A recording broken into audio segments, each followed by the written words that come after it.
This is Ola, man of prestige, your favorite relationship and marriage coach. If you enjoy this, smash that like, subscribe, and share it with someone who needs it.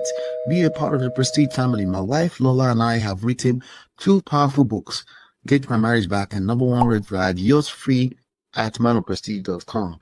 For personal coaching, send me a WhatsApp request for consultation to +1 732 305 8577. Stay tuned for more. Your journey to love and prestige starts here.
You can find the song Padam Padam on any music app, but on the YouTube music app, you'll find this rare Padam Padam.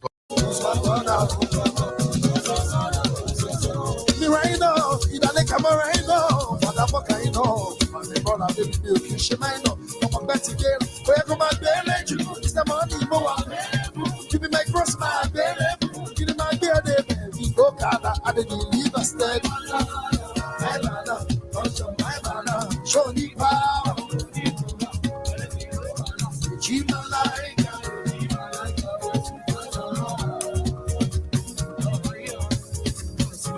Yes, you there, I miss me, your body, I miss me, don't be late, don't be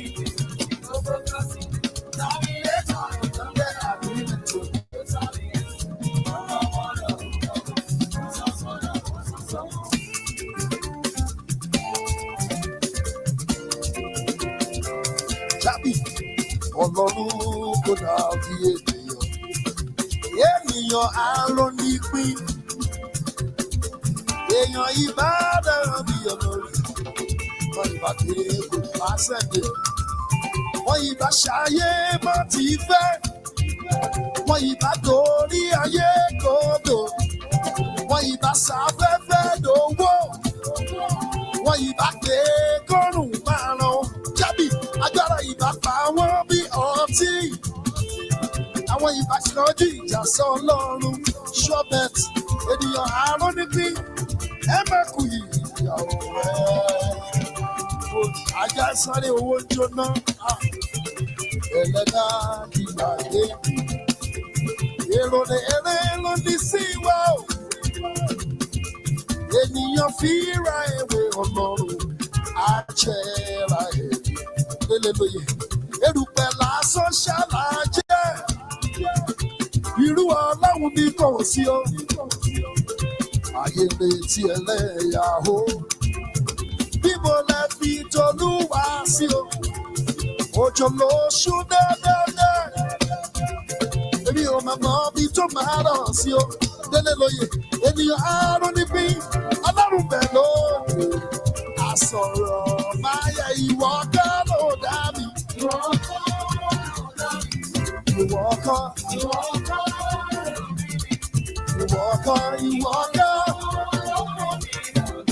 Àrò nípín yẹn, ẹ̀yìn kọ́ lóluwà o, Schwabet ló ń sanwó ẹ̀. Ẹ̀sìn sọ̀rọ̀ bí Ẹlẹ́dùmarè, àsọ̀rọ̀ láyé ìwọ kọ́ ló dàbí o. Jábì Ayọ̀ ọmọ bàbá Túndé. Ìwọ kọ́. Àwọn oníbìyẹ. Ẹ̀yin kọ́ lóluwà o. Ẹ̀yin kọ́ lọ́lọ́run. Ẹ̀sìn sọ̀rọ̀ bí Ẹlẹ́dùmarè, àsọ̀rọ̀. Ó yàtọ̀ bí dé máa gbọ́, ọmọ no go die unless tó bá darúgbó.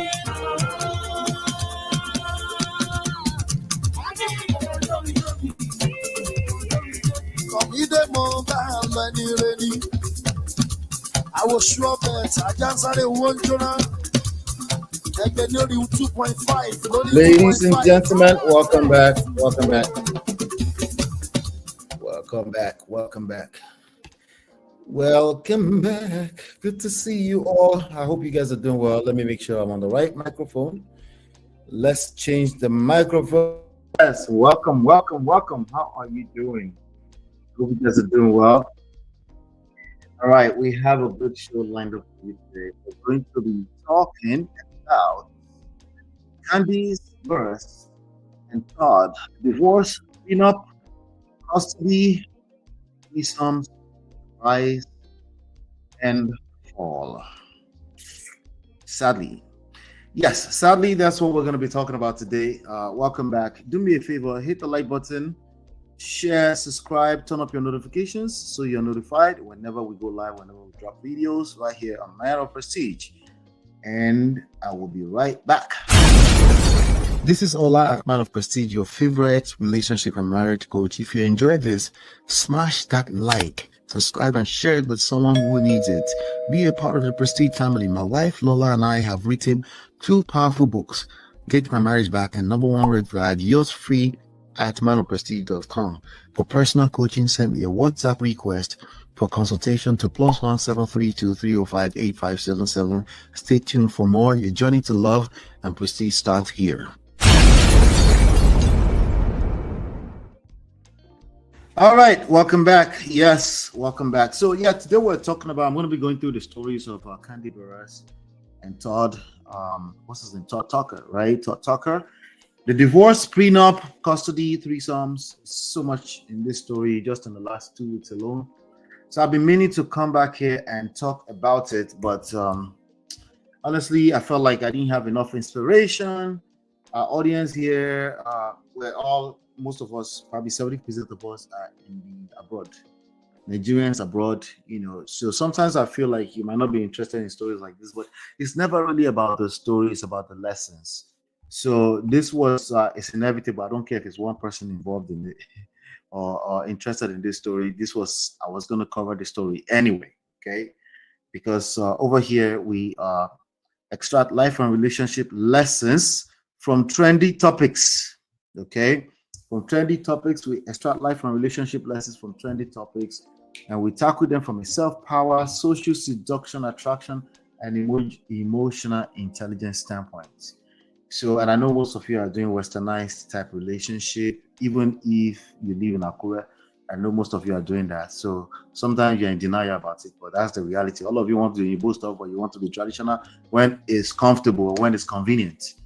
But the reality is that some of the stuff they're dealing with here, maybe with the exception of threesomes, most of you are going to deal with it. Well, not the threesome, but everything beyond the surface of it. So yes, today we're going to be talking about KANDI Burruss. And some of you might not be familiar with who she is. That's okay. I'm going to bring you up to speed before we start diving into the lessons. This lessons ask everything you can think of in terms of in-laws, old lady in-laws, right? Prenups, threesomes, in-laws, and like I said, the rise and fall of such an open and honest marriage that most of you will swear up and down you got into because you asked all the right questions, right? But hey, the lessons are the lessons. So today I'm not here to tell you what to do. I'm just going to shed some light on some hidden stuff that you might not, maybe you haven't paid attention to. But again, who is KANDI? Who is KANDI Burruss? Okay. So KANDI is one of the most successful, what you might consider to multifaceted women in entertainment today. Okay, again, her name is KANDI Burruss. If you know her, if you've paid attention to her on TV, on reality TV show, she's built an absolute empire across multiple industries. Some people are claiming that she's not as rich as it looks like, but it doesn't matter. We all know who she is now. At least now you know, right? So KANDI first rose to fame in the 1990s as a founding member of the iconic R&B girl group Escape. They've given us hits like Just Kicking It. KANDI didn't stop at being a multi-platinum selling singer. Well, she's not she's a platinum singer. I don't think they did more than a platinum, but she's a multi-platinum, not just a singer, but not the singer, but definitely a songwriter. Okay, she's also a Grammy Award-winning songwriter, the pen behind classics like TLC's No Scrubs. That song, right? That song was huge when I first came back into New Jersey back in the days, 98,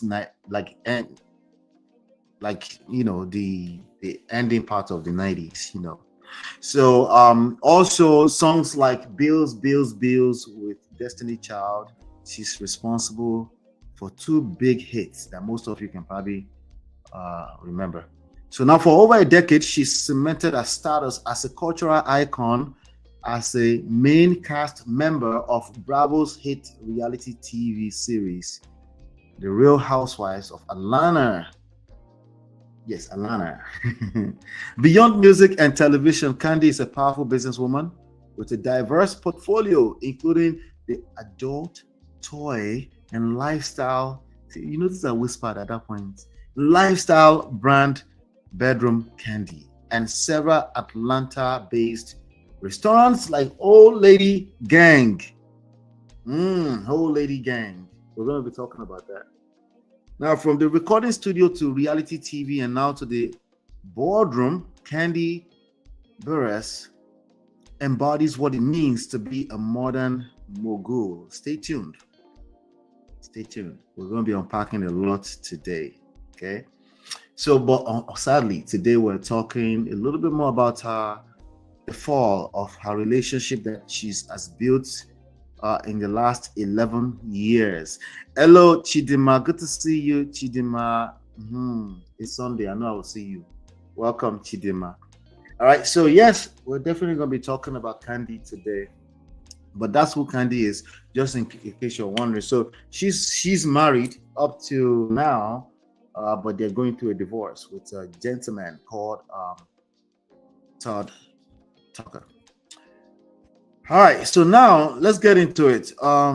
There's a lot of stuff that happened over the last 11 years, okay? And I wanna kind of like go through a quick timeline, and then we'll get into some of the details, okay?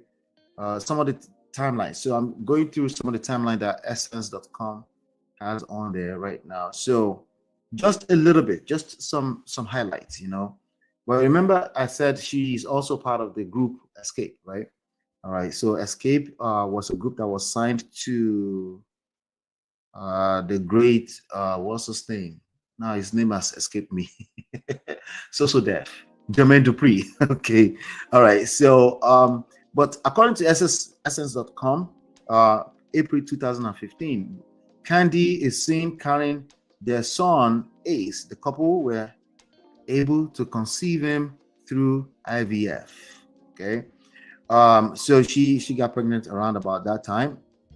But I'm gonna also go back to how they met. They actually met, I think they said they met in South Africa, right? So I'm actually gonna see if I can capture that part as well. But they had a baby, and then eventually they had a second baby that I think they did completely through a surrogate, you know. So let me see here, 2018, 2019, they were on the show throughout. So they've actually shown the public how they've actually progressed, at least in the public light, throughout the years. Okay. July 2018, Tucker was a supporter of her professional and business pursuits. Okay, they keep calling him a supporter. And feminists are going to get angry here. The woman is supposed to be the supporter, not the other way around. But it is supposed to be, but it's 2025. So if it's 2025, things are changing up a little bit. And especially if you see a man like TODD, who was actually toasted by the wife. Oh, yes. See, it's already getting messy. According to TODD, KANDI was the one who was actually interested in, I will play that video when we get there. Okay. She was one that was interested in marriage. Ladies, the lesson is done, they hit you. Ba, ba, ba. All right. Again, if the person you're to be with is the one initiating, if the person you are to be with is the one initiating, there's nothing wrong. Oh, it's 2025, I know, but just be ready to keep initiating for the rest of your life. Now, my personal opinion is that I don't think, if you're a typical woman, I don't think you have the capacity to continue to initiate for a lifetime. I think men have that, okay? Especially the men that have worked on themselves, they have that capacity because there are other things that a woman naturally brings to the table. But a man is a man, and you can call it the construct. You can call it part of the construct, social construct, whatever you want to call it. It's just what it is, right? So, and again, if you're going to swim against the trend, I just hope you know what you're doing. That's all I say. That's all. Just hopefully you know what you're doing. But anyway, she initiated in so many ways, you know. So I mean, look at this man. anybody would consider him and the beard gang, all of that. He looks like a manly man. He looks like a 6 foot. Look at him, right? That's a man, right? But you've had to be the one to toast him. And I hope you know what you are doing. Do me a favor. Let's ping everybody else into the room. Hit like, share, subscribe. Thank you. All right, so now let's get going. Again, that's a little bit of the timeline, but I want to get into some of the details of things that happened in the last 2 weeks since they made the announcement that they are going their separate ways. Okay. Yes, since they made the announcement that they're going their separate, a lot of things have happened since that time. But again, let's talk about how they met. Okay, let's talk about how they met. Again, since last few weeks, there's been issues about prenup, but that issue about prenup has been happening since one day before they got married back in 2014. So that's not exactly a new thing. Okay, so I'm going to go through, hopefully this is a good timeline that we can leverage here. Okay, so I'm actually getting this out of soapcentral.com, right? After 11 years, they are calling it quit, sadly. This is always sad.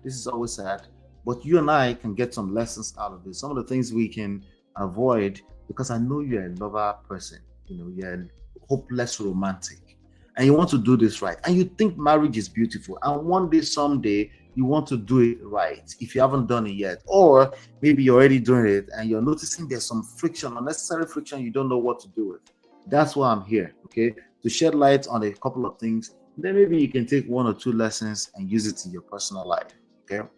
So now let's go through, according to soapcentral.com, a timeline, a look into KANDI Burruss and TODD Tucker's 11-year marriage. KANDI Burruss and TODD Tucker first met in 2011 on the set of Real Housewives of Atlanta, season 4 in South Africa. At the time, he was the producer for the reality TV series when Burruss captivated him. In a 2014 interview with the Daily Dish, Tucker said, "I was trying to play it cool." That's Todd. He said, "I was trying to play it cool in Africa as it's against the rules to cross the line with the talent. The talent would be KANDI Burruss. In production, that's a big no-no." I loved her smile. She had a great what? That's a booty, I guess. LOL. She seemed very humble and genuine. However, KANDI Burruss shared in a conversation with Glamour that TODD Tucker unfortunately had to step down from his role when they decided to pursue their relationship. He did end up quitting the show. That was a big decision for him, and I quote, "He resigned, but then they came back and said they didn't want him to quit. He still works with the same production company, but he doesn't work on our show." Okay, that was back then. So the couple dated for 2 years and got engaged in January 2013.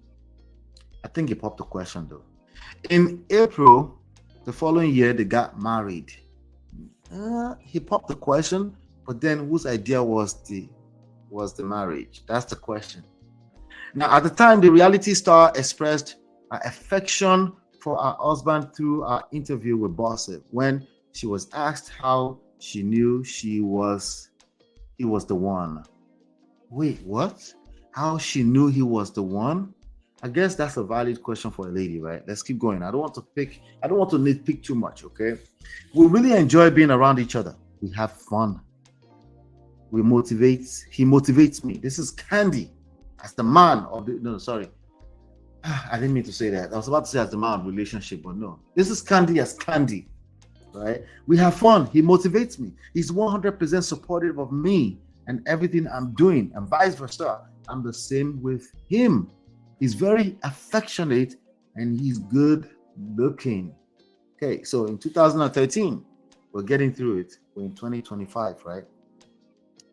In 2013, Burruss gave birth to their first child, Ace, who has been featured in the Real Housewives of Atlanta several times. The pair announced in 2019 that they were going to be parents again.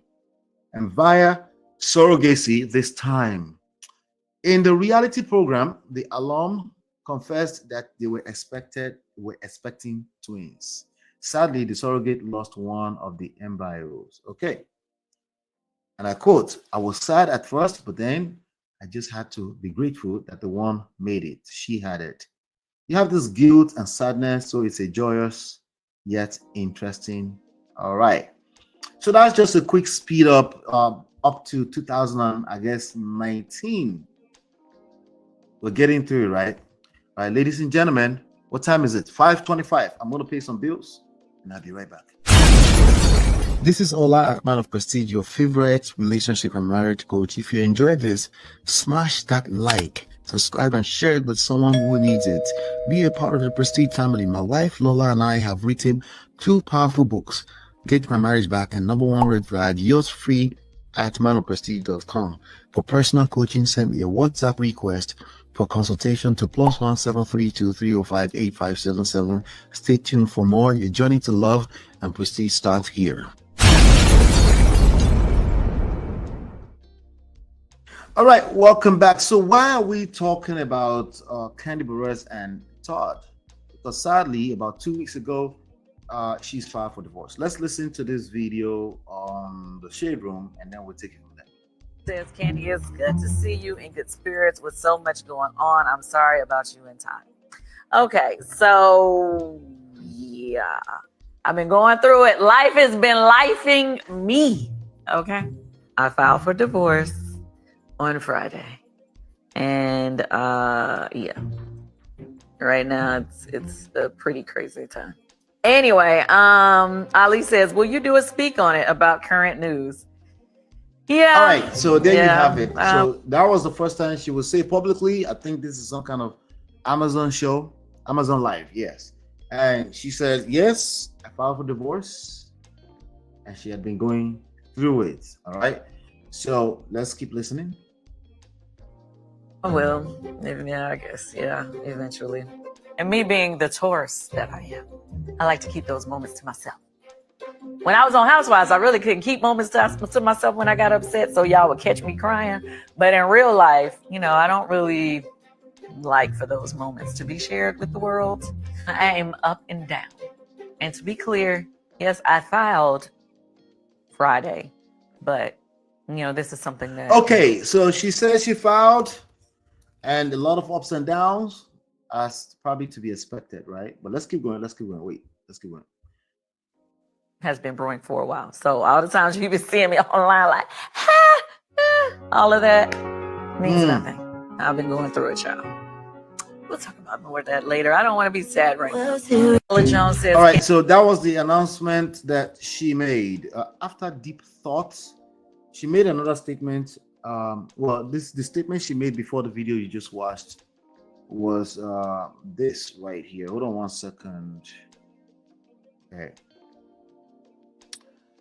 All right, good. So she said, after deep thoughts and a lot of prayer, I've made the decision to move forward with a divorce. This is a difficult and emotional time, but my focus remains on protecting my peace, being the best mother I can be, and co-parenting with love and respect.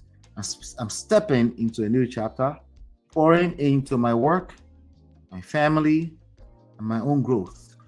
I'm grateful to everyone who supported us throughout the years, and I ask for privacy, grace, and understanding as we navigate this transition with our family. All right, so typical statement, PR statement, which is fine.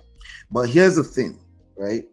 I'm starting to remember, okay, when I would come across my wife watching the show and I would watch some of the show with her. I stopped watching. Well, we all kind of stopped watching a long time ago now. But at that time, I remember some of the dynamics between the two of them. And I will speak more to them as I see other things that confirm that here.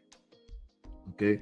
But I remember that it wasn't, you know, there are some little things you can pick up here and there. But again, naturally, when you're watching a couple with a big microscopic attention on them, if you're the kind of person that pick up little things, you start judging them. We probably all do that to a large extent. So I can't use that too much, okay? But again, let's keep going here. There's some issues here that I want to talk about, particularly with in-laws. We saw some of the in-law relationship dynamics between Todd and Kandi's mothers. Usually I say mothers, right? There's a mother, but there's a mother that has a bunch of sisters. They call them the whole lady gang. You're married to a woman who has a mother that is a part of a whole lady gang.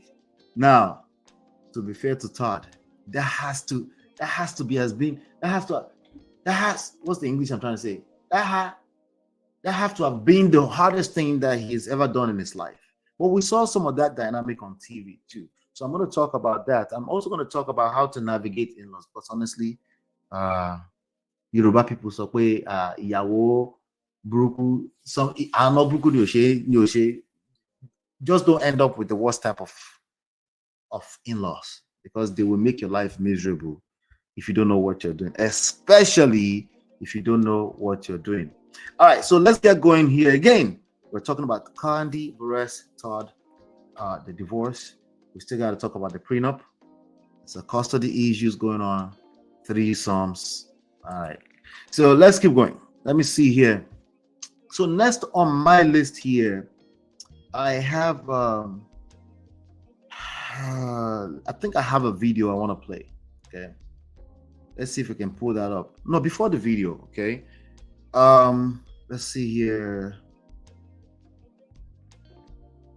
There was the idea of quitting your job or potentially quitting your job because of a woman. I shouldn't say it that way. That was his wife. I didn't mean to say it that way. Okay, but quitting your job because of a lady you're about to get with, that's a no-no. Okay, and it's not, you have good intentions, I'm sure. Maybe it's not relevant to good. You found a lady that you really like, and maybe you fell in love, so you quit your job. Maybe you have other things that you could do and stuff like that. But the way it's being said, the way that story is being narrated right now, just doesn't look good. And if that story is being narrated that way, it is also being narrated in your head as a man in that same way. Okay, these are some of the things that you will resent later on. Okay, it doesn't matter how perfect that relationship is, you will resent the idea of quitting your job because of love at some point. And there's a good chance you don't have the capacity to carry that resentment and have a very strong feeling. That's some of the things that Todd had to deal with. Now, let's keep going. Let's keep going. Speaking of the whole lady, what do you call them? The old lady gang. Okay, this is Kandi's mother. She was also a part of the show. So I'll try to avoid putting anybody who was not part of the show on the screen, right? But that was her. She was always in the picture somehow, some way. And he had to do, initially when they were getting married, they got married on a show that was broadcasted on Bravo. He had to deal with prenup issues, and he also had to deal with this lady along with her gang. Not a fun thing to be a part of. Let's keep going here. Okay, so now that's one of the three old lady gang right there.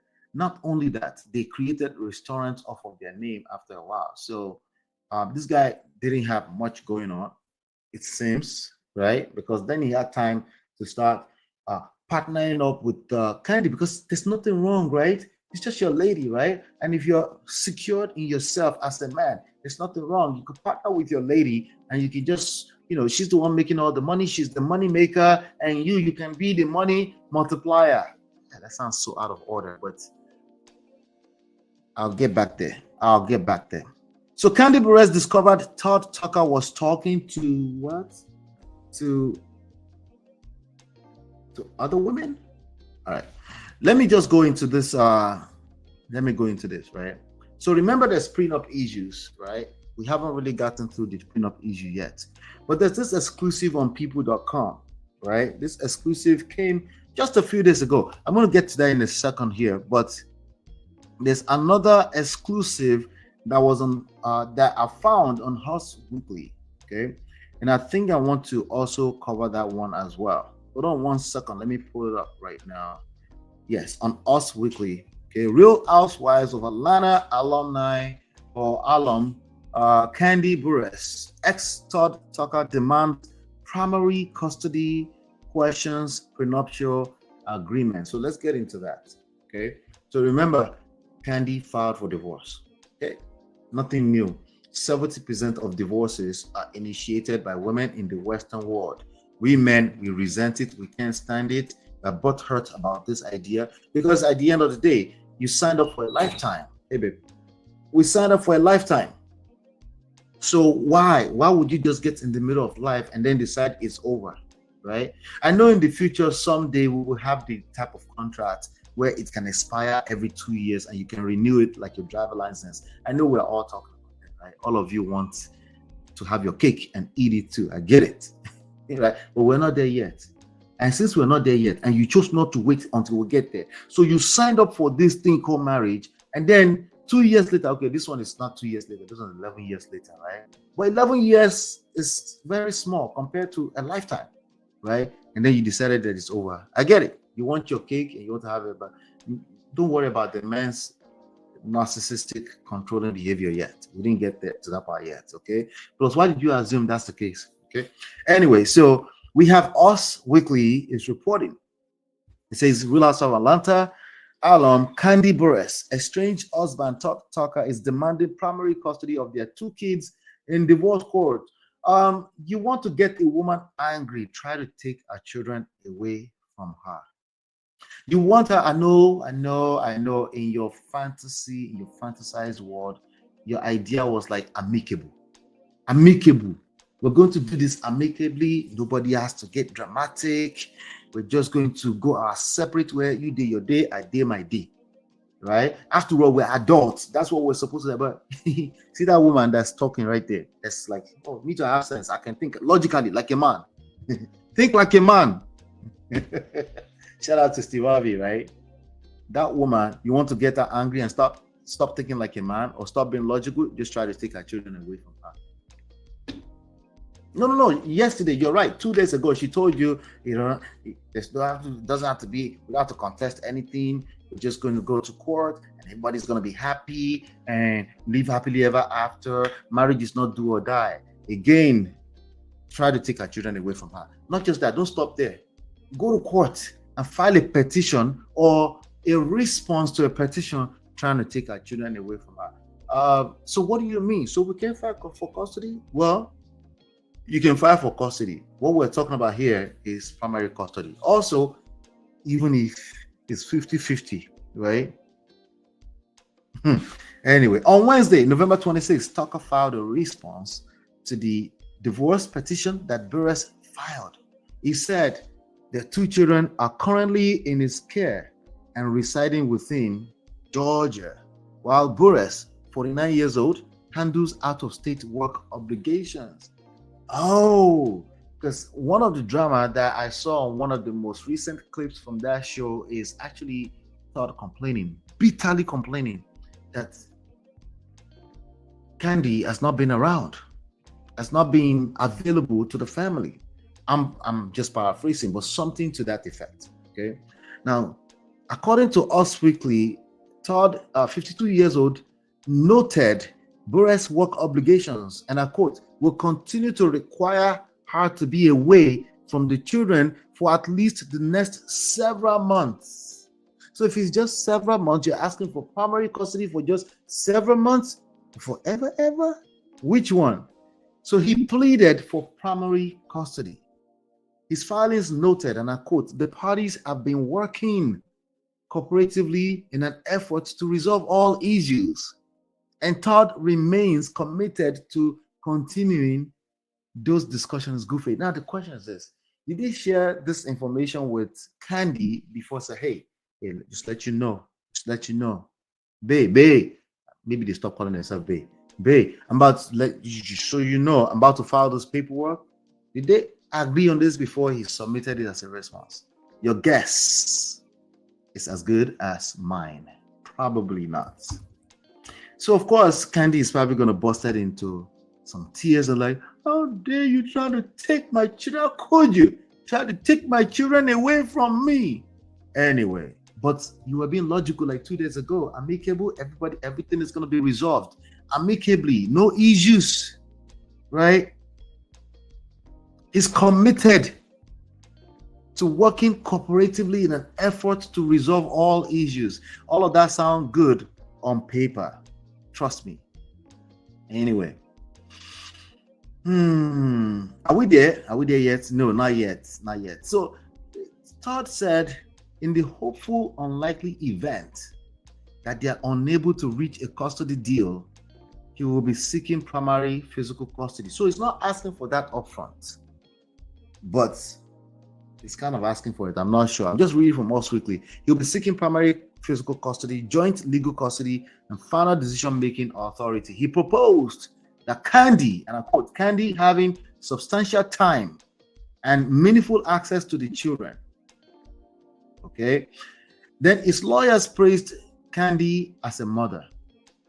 His filing noted that Todd wishes to make it clear that he recognizes KANDI as a loving and capable parent. That's called patronizing her, and remains sincerely hopeful that prior and continued discussions between the parties will bring full resolutions for all matters. Again, it looks good on paper. These kind of things in real life, they don't look good. It doesn't look good. This looks like a lot of drama. Okay, and again, you know, they're public figures, so they're going to be reading all of this comments, and no matter how much they try not to let it affect them, it's going to affect them. So Todd Tucker admitted that he signed a prenuptial agreement before getting hitched. I want to play a video of that for you in a second. Before getting hitched on April 4, 2014, but suggested he was pressured into signing it without his lawyers around. There's problems. So when you talk breakfast, there's problems. It doesn't just go away. I know many of you fantasize now. You know, some people say, no big deal. You just get married. Feminists be like, you just get married, and then you wait about 5 years and you just file for divorce, right?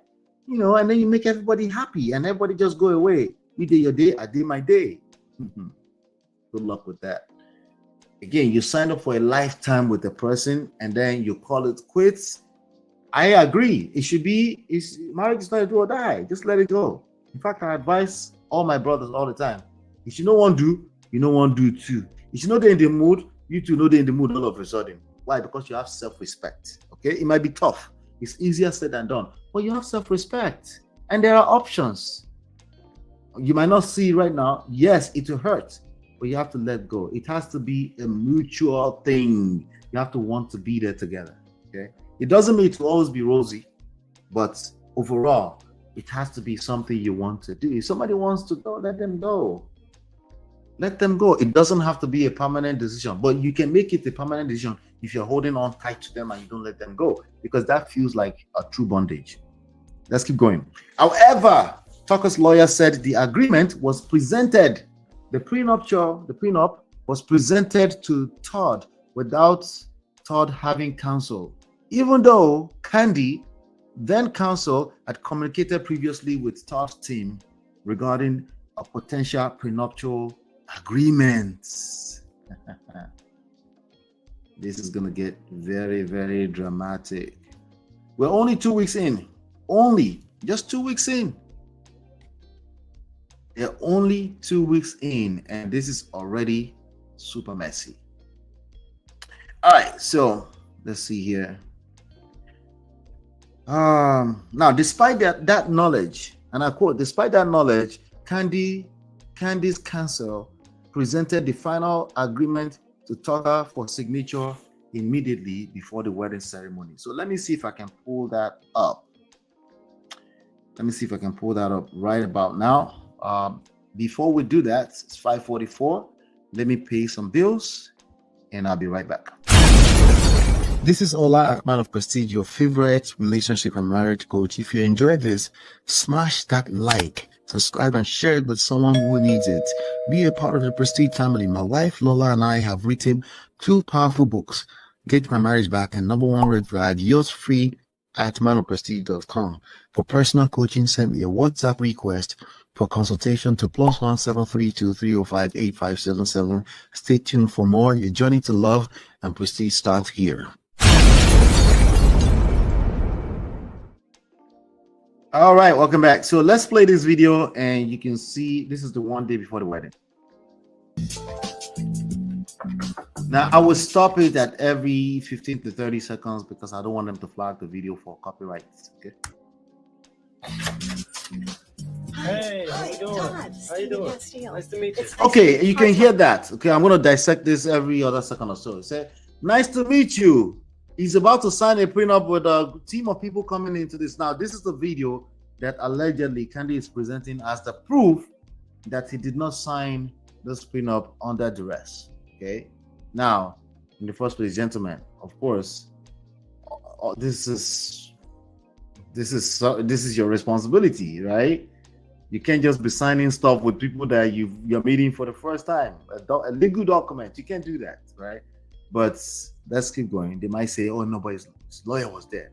But the lawyer is saying his lawyer was not there. Okay, I don't think they will say that if they know that it was filmed. Let's keep going. I'm Kate. Marjorie's my notary. Okay. Reagan is going to be one of the witnesses. The notary? The other witness. One of the witnesses. There's a bunch of witnesses that he did not know. I decided to sign a prenup against my lawyer's advice. Against his lawyer's advice. That sounds like you're responsible for signing this. But let's hope, because again, it's about the weights. Was it under duress? Was it against the lawyer's advice? Which one was heavier? What influences were you under? Were you smoking? Let's keep going. In the end, I know all this legal stuff is not going to keep me from being with KANDI. Oh, at the end, the influence of being with KANDI was the major thing on his mind. So guess what? He's ready to pull out the pen. Any of these on the day of the wedding? I have done a couple. Yeah. All right, I'm rolling. Okay. How old was Todd at this time? Todd is now 52 years old. This was 11 years ago. So he was 41 years old or somewhere about that, 40 or 41 years old. Was he old enough to know that he shouldn't be signing stuff like this? Yes. Would the courts be like, no, your lawyer was not there, so you're not responsible for it? I don't know. I'm not a lawyer, right? I doubt it. I don't know. It depends on the kind of document. There's certain states where you're required in certain documents that you should have a lawyer to represent you. And if not, it will water down the document. So I don't know. I don't know the details of how this works. I know certain things when it comes to real estate. But in this kind of prenup stuff, can this prenup stand? I also know that prenup, no matter how strong it is, can also be cracked. You just have to have a strong enough lawyer and a strong case. And a strong case don't fall out of the skies. They're not natural. Sometimes it's the right lawyer that will cook a strong case. So this is not the end of this.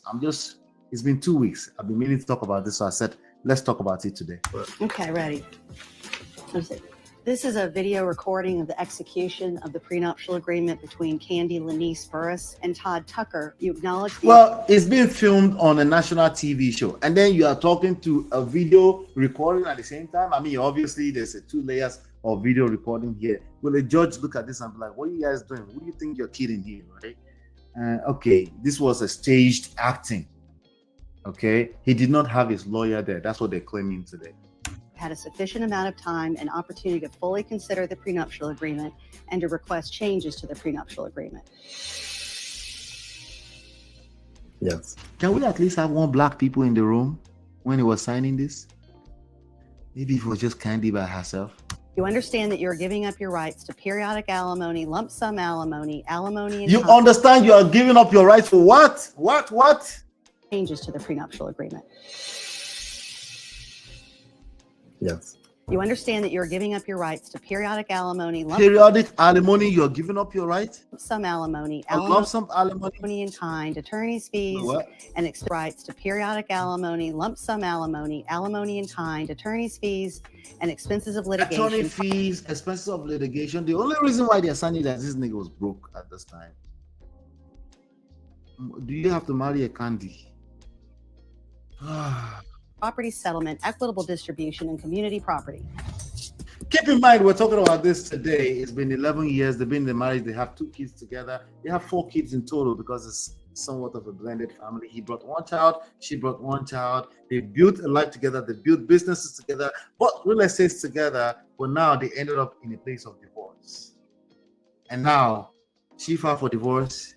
And then he's trying to say, don't enforce a prenup that I signed with my wife, with my eyes wide open. Is it fair? Sorry, when I say fair, which side are you on? Is it fair for Candy to crack this prenup open? Do you think it's fair that Todd will be in a marriage for 11 years and she's going to have to walk away with nothing? I know I sound crazy, but that's what we're dealing with. Let's keep going. Yeah. We'll go now.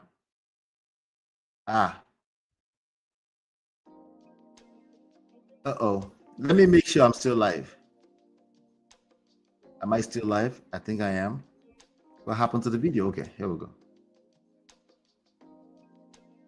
All right, let me refresh the video. Hold on, guys. Playing this from Twitter. Okay, it's not loading it for some reason. Let me see if I can get it back up. But again, I think we got the full gist. I think we got the full gist. He signed this. Am I still live? Let's see here.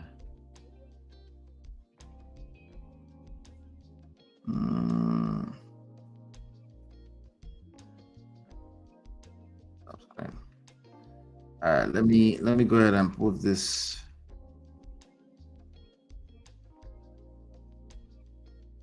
Okay, hold on one second, guys. Hold on. Let me make sure. Okay, yeah, I think because of the video, we'll be back. We'll be back. Just gotta wait a little bit.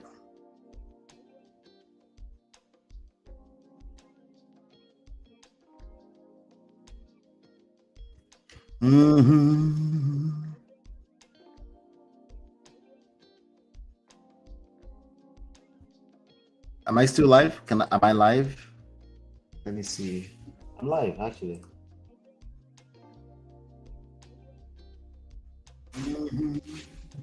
Yeah, I'm live. I don't know what happened here. Hold on one second, guys. Okay, I might have too many screens open.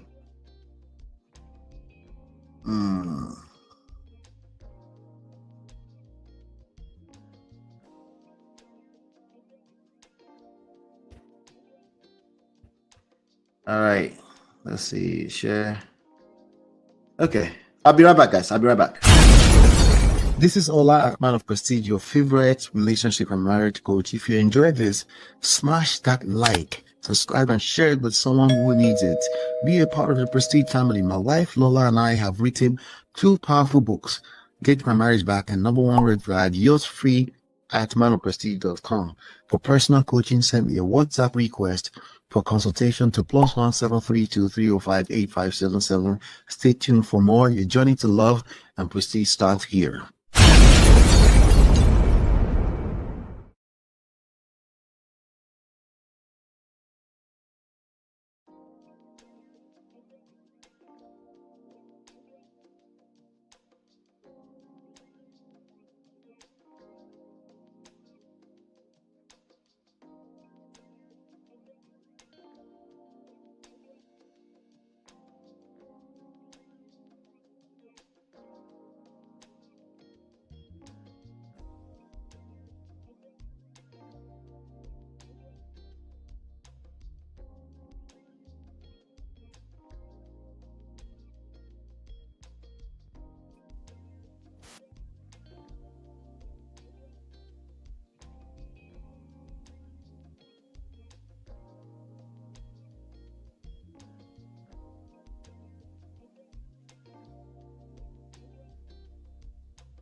Ladies and gentlemen, I'm back. I don't know what happened.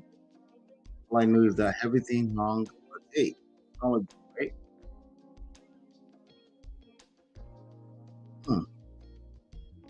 Technology. Let's see if we can get back to speed. Do me a favor, hit the like button, share, subscribe, turn up your notifications so you're notified because I do this all the time. All right, let me see. So I do this kind of. All right, good. Let's see if we can get back.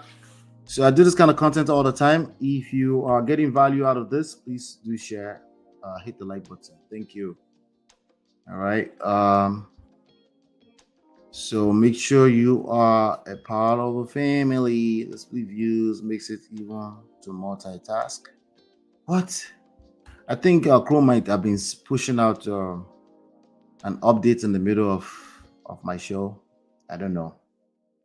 It's kind of weird that they would do that. But we're back. We're back. Do me a favor. Hit the like button, guys. Hit the like button. All right. So we were busy. We're talking about KANDI Burruss. We're talking about TODD.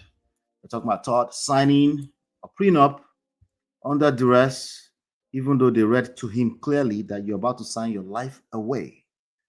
But again, it sounds crazy because he's supposed to be the man in that equation. And this is why I want people, if you want to push against social construct, make sure you know what you are doing.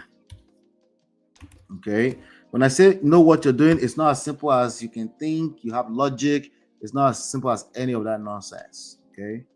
That's not what I'm talking about at all. I'm talking about you understand the level of emotions that you're bringing into the situation. You're falling in love, you're about to marry a person, you're not thinking straight, and they put a camera to your face and they say, record yourself as you sign your life away. That's what we're talking about. All right, so this was the video we were watching. Let's see if we can continue. Yes. Sorry You about that. understand that Sorry wife about may the dispose of any other technology separate issues. property as defined in the prenuptial agreement without your participation or signature. Yes. You believe that the provisions of the prenuptial agreement are fair, just, reasonable, and equitable. Yes. He believes fair, just, reasonable, and equitable. He said yes. For signing the prenuptial agreement freely and voluntarily without coercion. So maybe he will be able to crack open this prenup. But one thing I can guarantee you that it's not going to be easy. Okay? It's not going to be easy. It's going to be a battle. They have a uphill battle in front of them. And what's going to make it worse is the fact that they probably talked a little bit and say, yes, we're going to keep it clean so that we don't drag our children. And then everybody have to protect their interests, right? No, you don't just sign away. You have to protect your interests. You hire a lawyer. He's probably doing that for the first time. Because at that time, he claimed, just at the wedding, as they were building the stuff for the wedding, he was saying, my lawyer said this, they called my lawyer, they're not answering my lawyer, all this kind of stuff. But somehow, he has a camera to his face, and he's signing his life, at least the next 11 years of his life, away. Coercion or other undue influence by wife or any third party. Yes. There have been no threats of bodily or other harm or other actions against you amounting to coercion, compelling you to act against your There hasn't been any kind of coercion. He's about to say yes. free will to sign the prenuptial agreement. No. Todd, do you have any questions? No. No. Okay. No, I just want to sign my life away. Todd, are you sure you want to sign your life away? Yes, I'm ready to sign my life away. My next 11 years of life away to KANDI Burruss, so that You're just ready to get this over with? Yes. wow. Okay, you're done. I'm good. So with the camera to his face, ladies and gentlemen, yes, he did it. All right. So what are we talking about today? So there's prenup, right? There's the whole lady gang. There's in-law issues. He married into a very strong matriarch type of arrangement, and for the longest, I mean, how old was KANDI when she married this dude? She's 49 now, so she must have been around 38 years old. That is a seasoned woman who was a single mother. Okay, so she was part of the matriarch too. She was part of the old lady gang. You married into that kind of situation. There's nothing wrong with it. I'm just saying, if you're going to do that, make sure you have wise counsel. You need you need to know, make sure you know what you're doing. Okay. So now again, she's 38. 38. Okay. Watch this video. Listen to this video. Who toasted who? Let's talk to the ladies for a second, right? Say, you're just equality. You're just as good, if not better, than a man. So why can't you just propose to a man if you really like him? If he's a fine man like Todd, what's wrong with that? There's absolutely nothing wrong with it. At least not in that moment. It's 11 years later. Nah, I just thought she was cool. I was like, she's cool. She's real chill. Like, I like her little energy. She got a big booty. She got a big booty. But nah, it wasn't. Yeah, the marriage thing didn't come to the prayer thing and her telling me to make a decision. I was like, oh, I like that shit. That shit is hot. Well, let's Who do be you think clear. she is? Well, I mean, come on. I didn't have time to be playing games with you. Oh, see? The truth came out. She didn't have the time to be playing games. So why not just propose? No, it's not direct proposal, I know. Just suggestion. Like sort of kind of like a suggestion, like I don't have time to play games, you know. So at least you're hinting that, hey, I'm marriage minded, right? Yes, you should be marriage minded, but should you be the one to be forwarding it to the man? Indirectly, directly, does this have like is this such a bad thing, right? Something wrong with it, right? Nothing.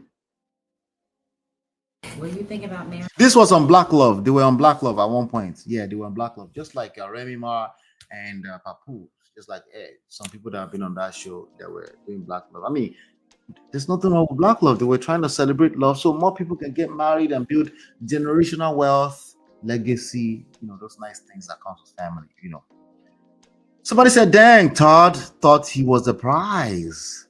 He thought it was a prize. They're pulling this off 2 weeks later. Can you imagine? Todd says he wasn't thinking about marriage with Kandi. Prime example why you can't give lames a chance. Don't call him a lame. Don't do that. Everybody's trying to do equality. Remember, we're just trying to make sure that this thing is equal. Mama Joyce was right. Opportunist. He played the long game. Gentlemen, remember, you'll be held accountable. Right? You like to be proud that you're held accountable only. Women are never held accountable. Well, that's why you should watch your steps before you take that step.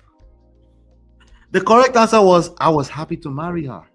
She's wonderful and I love her. Not whatever he just said. He didn't know any better.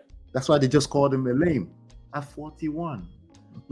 But Kandi, did Kandi know any better? No, I know it's not competition. I know. I'm just asking.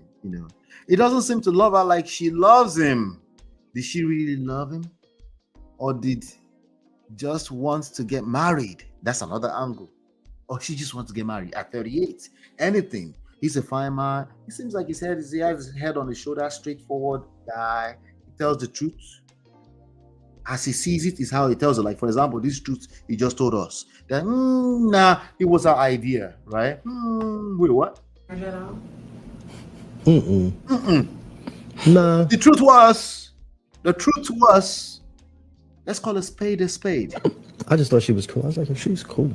She's real chill. Like, I like her little energy. She got a big booty. What's up? I like the booty. At 41, there's nothing wrong with it. It just depends on everything else. Okay. You know what I mean? But nah, it wasn't. Yeah, the marriage thing didn't come to the marriage thing. Disrespect. Marriage don't collect in the hands of millennials. The marriage thing did not come. What? The prayer thing and her. A prayer thing. Ladies, you're marrying a person who says a marriage thing, a prayer thing. This man was hanging around single. Yeah, he was a single father too. He had a daughter until 41. Still saying a prayer thing, a prayer thing, a married thing. That means to him, it's like, all those things are not really a big deal. If you want it, I want it. If you don't really want it, then screw it. Okay. Or telling me to make a decision. I was like, oh, ultimatum. Make a decision, Candy. Candy said, no, she didn't say it that way. She was softer. She was smiling and giggling, right? Maybe a little bit of cry. Right? Make a decision. If you do not decide, I'm gone, right? And of course, like, oh, I like that. That shit is hot. Well, let's Who be she think clear. she is? Well, I mean, come on. I didn't have time to be playing games with you. No time to be playing games with him. I mean, can you really judge? You can't judge her for that, right? But there are consequences for these things, okay? Is that what led down to a marriage breaking up at 11 years? I mean, they tried. They gave it their best. I don't know. This is just one of 1,000 different things. But this one thing is a good indication of how they move. Is marriage thing a prayer thing? Is a marriage a prayer thing? I mean, that tells you a lot. Maybe not everything. You're right. Not everything. But it tells you a lot about where some people stand when it comes to the serious business that we call marriage. Yeah. Serious business that we call marriage. So this thing is stressing Todd out. I'm telling you. Look at him. Look at the gray hair, man. This man is getting old. Stressing him out. This whole thing. It's not fair. It's not fair. You sign up with a man for a lifetime. Stay there, ladies. Endure. I didn't say it. The men want you to endure. Me, I think you should enjoy. If you can't enjoy, I think you should take a step back to figure out what you want to do. Okay. But I'm telling you, it's not as easy as running away from a marriage either. It's not that simple either. All right. So I don't want your money. No, that's not how he said it. A day before their wedding, he said, I don't want your fucking money. I don't think there's going to be no wedding. So at one point, he was actually pissed off because Candy was like, wait, my money, bro, my money. No, you need to sign a prenup. You're not signing a prenup. We're not moving forward. She insisted. Another type of ultimatum, if you will. So what do? Well, don't put yourself in a position where you have to deal with an ultimatum. How about that? Okay. Don't put yourself in that position where you're dealing with ultimatum. There's a couple of videos here that I think we should play, of some conversation. There's always been this dynamic between them, but something about money, finances. As a matter of fact, I wonder, because many of you think there are 3 causes of marriages breaking apart. The first one that comes to your mind is infidelity, and none of you leave after infidelity. You're liars. None of you actually leave a marriage because of infidelity. You might leave as one of the things being infidelity, maybe after 0 cheating, but someone cheated and you left. No, you're lying. None of you do. No, it's my deal breaker. It's a deal breaker to shut down and stay in that house. Yes. Sometimes you shut down, you stay in that house and you punish each other. Yes. But to actually leave, that's a lie. That's a lie. That's outright bold-faced lies. So now the question is that, was it finance? Was it because Candy is richer and she won't share her money?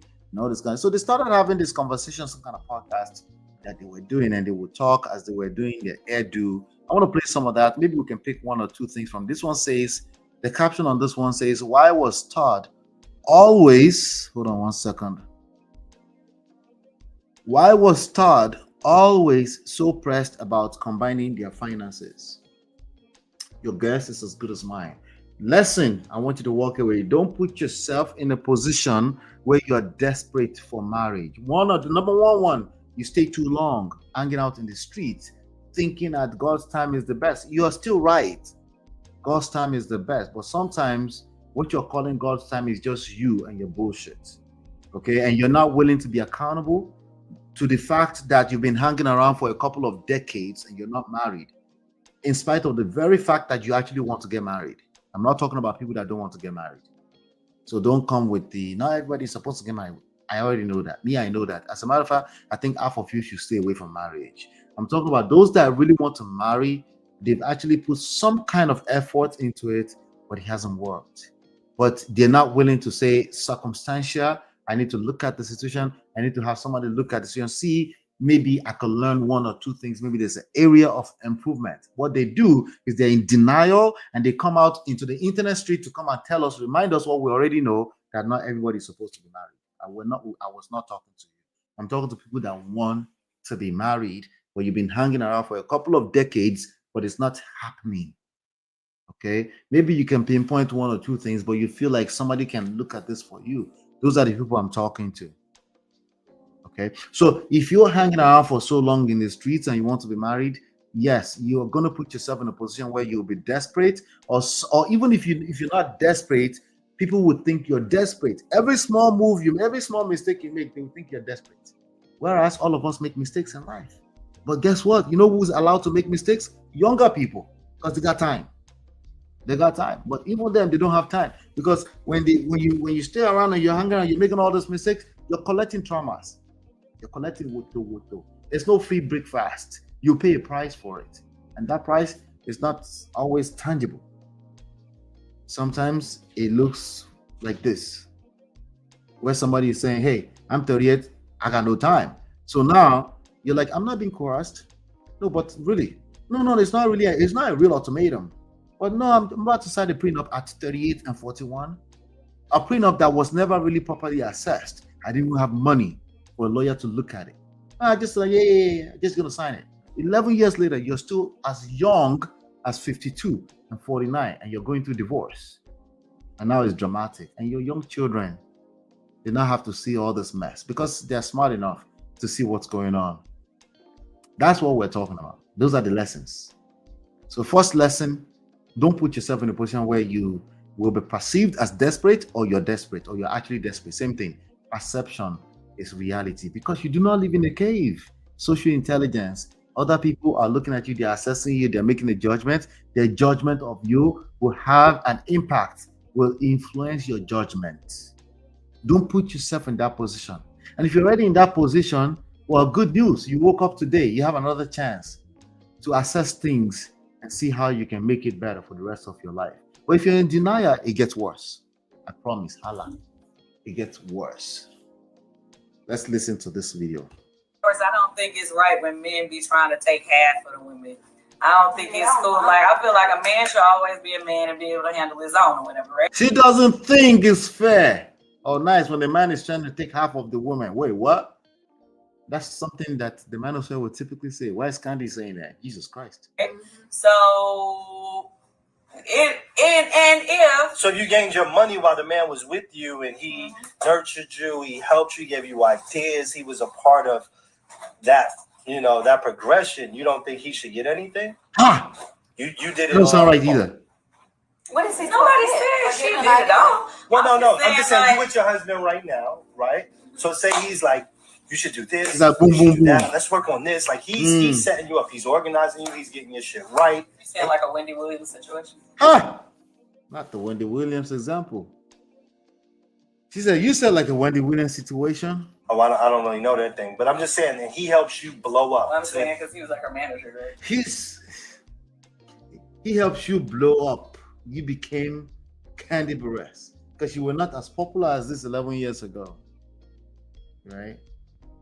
I helped you. He didn't say I, but he was saying if a man, hypothetically, just in case a man helped you, he helped you blow up. So you don't think he deserves anything? No, I'm just saying someone who like really influences, who's really there, who really helps the brand get to where it needs. I'm not really talking about me, but there's a big old but, like a big old booty. So now you blew up. You wasn't blown up. Now you blew up. Kind of like how Steve Harvey say he is now with his wife. Like they added value to the situation, basically. Yeah, like when I met you was maybe making a couple of $100,000. Oh, you came in. When I met you, you was what? Now you're making fucking $4 million a year. And he's been contributing to your success. Okay, in that case, if they choose to get a house together, but once again, still in marriage, I would not do it if I was not married to the person, because that's what we're saying, right? Is this the topic? No, yeah, not if we're not married. If we're not married, now I can understand what you're saying. If the person is adding value to the relationship, and then they build it up, and that's to me, and that's another thing. What I'm saying, let's just equate it to us. Let's equate it to us. I'm about to equate it to us. What I'm saying is, when you and I I mean, they finally said it. Let's equate to us. got together in marriage, Right. and we made more businesses, we made more, there were Right. more things happening. Right. To me, the money that was made after marriage, that's a different conversation, because we both contributed, whatever. Mhm. But the money I had when I came in this thing, But nobody's talking about. Nobody's. No, even, but that's not even part of the conversation. no, but Whatever it you- is to me, because when But you're that's not talking our- about She's saying I had some money before I came into the conversation, the marriage. And this man is sitting here arguing with her and actually saying, let's equate to us. It just, if I didn't see this conversation when it was going on, I would have been like, wait, somebody find Todd for me. This conversation is not going to go right. Back off. That's your wife. Her money is not your money. No. Okay, you're right. Her money, okay. You know what I mean? Her money is not your money. You know how I say, her money is our money, but your money is your money. Women will say, your money is our money, but my money is my money. You can't flip it. You're buying into the equality bullshit. It's not real. It's not. Whatever the social construct is today, we all subscribe to it, directly or indirectly. And if you're going to swim against that trend of an ocean, make sure you know what you're doing. If you don't know what you're doing, you're going to drown. I never expected it. Hey, Natu, good to see you, Natu. Natu, welcome. You're going to drown. You're going to drown. Yeah, this man was lost. But hey, now he's fighting to crack a prenup open. Let's keep going. Conversation. going into a house or a property, because that's what our What about, let's hold Kandi accountable too. Really, how? Tell me how. I'm all ears. Tell me how. conversation is about, right? Buying properties together. It's like, if I used my money from My prior money. to Every time he hears my money, it's like, she's selfish. She's selfish. She is selfish. Let's keep going. That's what Todd was saying, not me. purchase it, meaning like this house, for instance. Yeah. No, I didn't feel like I should. So a man can do the same thing. He can feel the same way. No, like that's mine from before. You get your weight up. We don't, gentlemen, directly, indirectly, that's not what I meant. It's just a debate on TikTok. It doesn't matter. You do not compete with women. The moment you start doing that, you're already lost. I didn't say, just start paying attention to it. Just start paying attention to it, okay? Don't argue with your destiny right now. Every time you find yourself indirectly, directly, but you say anything twisted backwards and it goes in the direction of competing with the woman, you're already lost. Let's see how this plays out. So do you feel that way? You don't. You didn't put my name on the jersey, crib. The part you're missing. Stop. Candy. I didn't get Candy. offended. Candy, you have to listen. Just listen. What? Listen for 1 second. Even in divorce, I don't think it's right when men be trying to take half of the women. Have you had any plastic surgery? You know I have. Well, I didn't want to be telling your business. I didn't want to be telling nobody's business. I've had lipo, and boob job. What is lipo actually? Just so people know. And they basically suck your fat out. Right? But So, yeah. when it sucks your fat out, when it grows back, does it grow evenly, or do you find like pockets of fat that grow back real? I personally feel like the baby's crying now. I feel like it just comes back. Mm-hmm. It definitely can come back. I mean, I know for a fact the first time I ever had lipo, which I really was just trying to get them to flatten out the little pooch that was like around my navel area. So, because I was like still skinny. After I had Riley, I always had like a little pooch that wasn't tight. We spoke about that. I was saying like women, if they're into it, that they should definitely get the mommy makeovers or whatever, just so they can feel good, feel good in their skin, what I mean? Get back fresh. So you had a little lipo around the belly. Yeah. So And did you find he out? curved my side. Well, you know where your love handles is. He curved out a little bit, like. All right, so a lot of people are looking at this conversation. They're saying he never really liked her. I don't think that's the case, personally.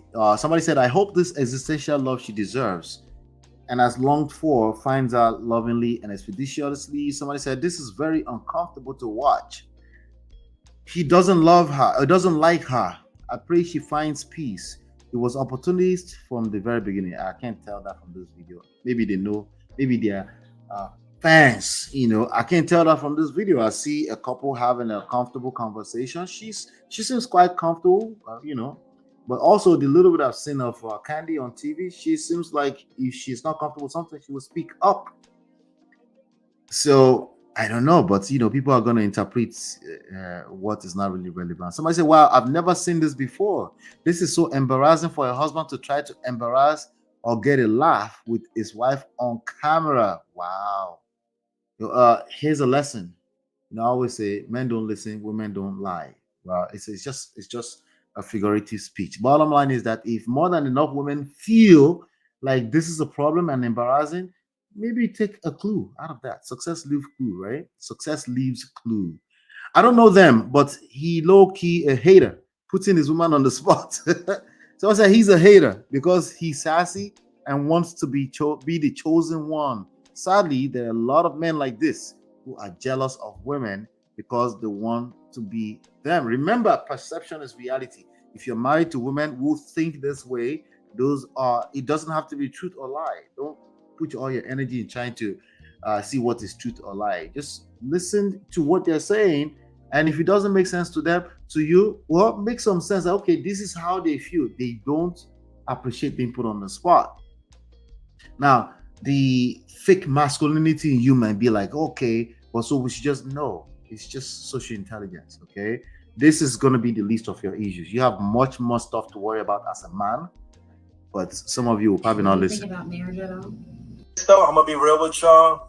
For y'all women who are bosses and have all this money, I'm gonna be real with y'all. For you all women who are bosses, and okay, so let's see where it's going with this. Okay, boss ladies, they're talking to you. and got this extra shit. Why you saying it like that? No, because I think I understand the double standard, but I think you also need to understand the man that you're with, the man that you chose, and you're allowed to choose you. That you can't be so mine. You know what I mean? You have to open up within reason. I'm not saying happy wife, happy life. You can be like happy wife, happy life. What happens to happy life, happy home? What happened to happy husband, happy house? Gentlemen, that's not going to work out very well for you. Try it.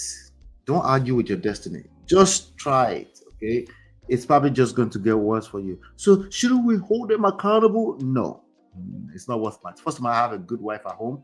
Yeah, don't put me on the spot like that. Maybe you should find yours.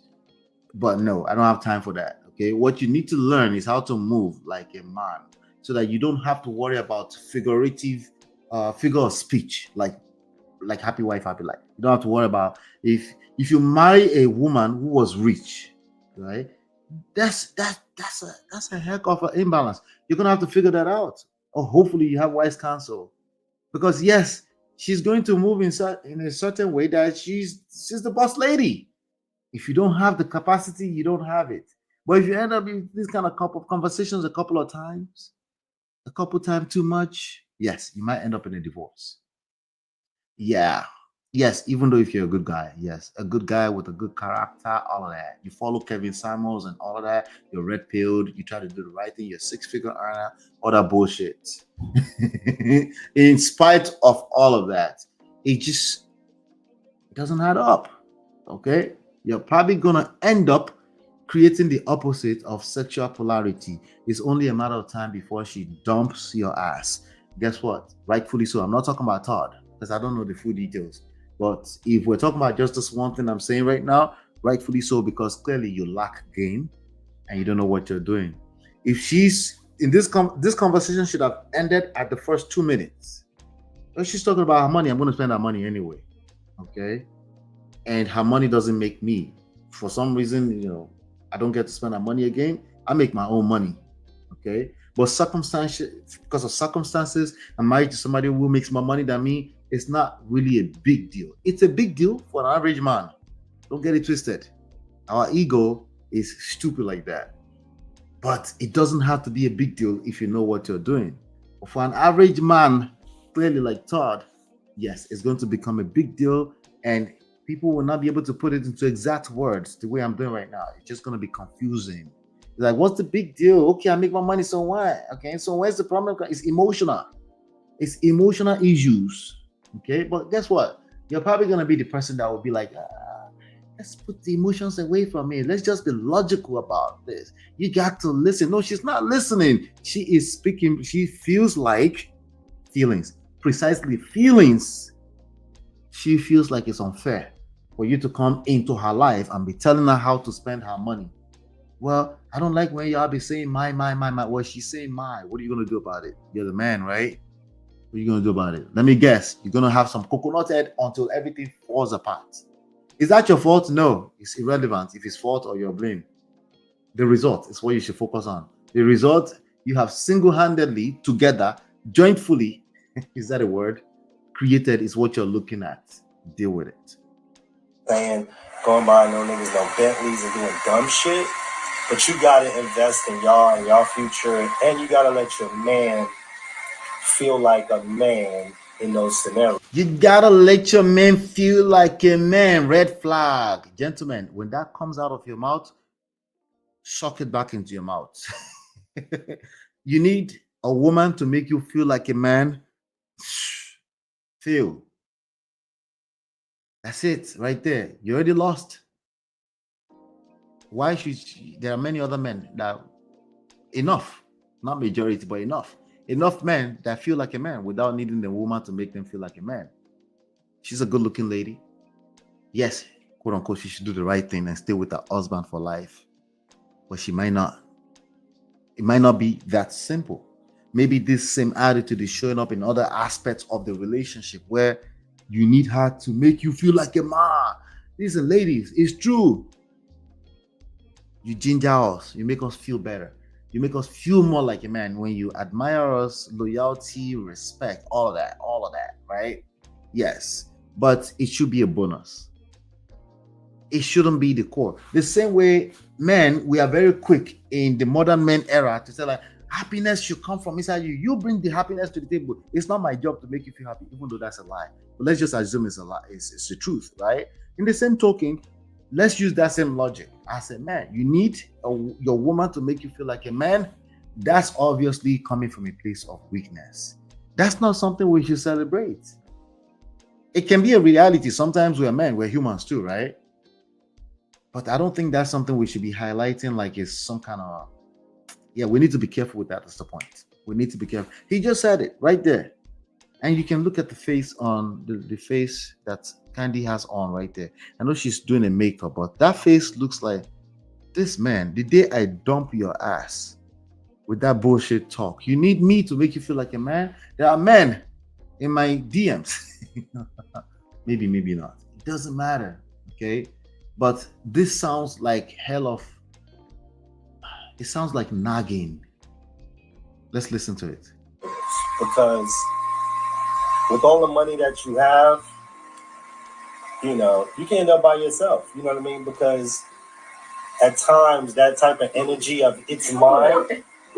No, I'm just being honest as a man. I'm just giving you my honest opinion. Okay. As you continue to be like, it's mine, it's hard to hear someone say it's mine in a relationship that's supposed to be it's ours. Can I talk? Your wife says, oh no, if it's mine, it's mine. I don't know who is at fault or who's wrong. I don't want to play that game today. Okay. But that conversation is not going well. I think me and you can agree that conversation is not going well. Now, you get to choose who you think is at fault. If you think Kandi should be a wife and not act like some kind of boss lady in the street, you're welcome to leave that opinion for me. I will happily read it, okay? And I will respect it as an opinion. If you think Todd should step it up, somebody said, Men be with you and jealous of you. Ouch. Let's say that's a lie. Let's assume that's a lie. But that is a perception. It is truthful that is someone's perception. If you have 1, 2, 3, many people seeing that as the perception when you say these kind of things, yeah, that's a problem. Can I talk? Can I talk? And it's not about, hey, Time out. 10 million, let me give you 5. It's not that. It's more so just knowing, like, yo, we got each other, you know, whatever. Let's build, let's make it happen. But when you hear a person say mine a lot, that shit sticks. It sticks. Believe me, I'm telling you. It's true. He ended up being right. It sticks. Now their marriage is over. It sticks. My. So what are you saying, Ola? Should you say my or not my? It depends. I don't know what angle you want me to come from. Okay, I promise I'm not trying to be on the fence about this one. You know, what angle do you want to come from? Women also have problem in general. Women also have problem when the man keeps saying my. Let's say you prefer that your woman stays at home and take care of the babies. But then every time a conversation about finances comes down, you say, but I pay the bills. That also stings and it sticks. And that also pisses women off too. It starts to make them feel inadequate. So very soon, you might start hearing that she wants to find a job because she doesn't like the feeling that she gets. Whenever she's hearing that my, she feels like she's dependent on you too much. Maybe that was okay in 1960. I wasn't here in 1960. But in 2025, that becomes an issue. If you don't know how to say hours, we did that. Hour. You have to like kind of get used to it. But when the woman is making the money, the same women who actually find it disturbing when you do that to your stay-at-home wife, as a working husband, that same woman will judge you. That's why I said don't play that equality game with them. Don't argue with them. Just be a man. Okay? And treat your woman with respect, of course. Okay? Make her feel like she's equal partner with you, right? It's a feelings that's necessary there. It's not really a real tangible thing that you have to touch, right? Because honestly, she might be the first one to be okay with staying at home and not working, right? She wants you to be a man, but she also wants to feel like she's equal. It's a feeling thing. It's an emotional thing, right? But if you try to play that game and it's like, well, you did this yesterday, and you did that, and you start competing with your lady, she's going to multiply that for you. You can't win that game. What she's best at, her natural place is to multiply whatever you bring to the table. Don't ask her stupid question about what she brings to the table. So if she's bringing everything to the table, like in the case of Todd, seemingly, I see some reports saying that she's worth $30 million and Todd is worth about $400,000. If that is true, well, that's the perception of the public. Like I told you, perception is reality. When people talk about net worth for the half, more than 70% of the time, it's not, nobody's counting anything. They're looking at their brand value in the internet space, which is the main media today. Okay? That becomes real. If that is true, so that means she's already made.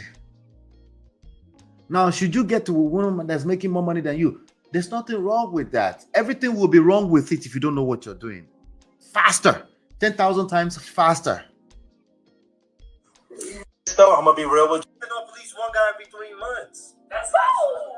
If you're single, No, I've never been single.